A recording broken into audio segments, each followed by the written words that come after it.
vyděsavač na včely, že? Ano, pan Lazič má 100 úlů.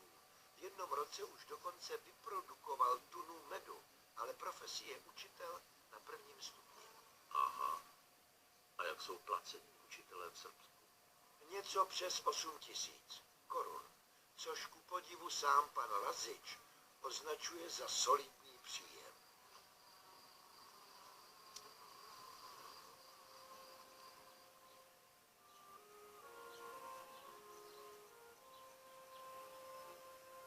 I jeho paní učí ve škole.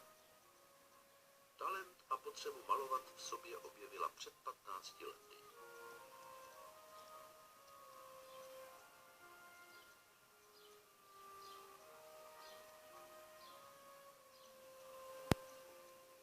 Tichá domácnost ve smyslu klidu a harmonie. A na dvorku učiněná poezie. Jako by se tu zastavil čas. Starý pluh nebo povoz a dokonce část balkánských pletených plotů. A v jedné z místností nábytek a nádobí starých venkovských kuchyň.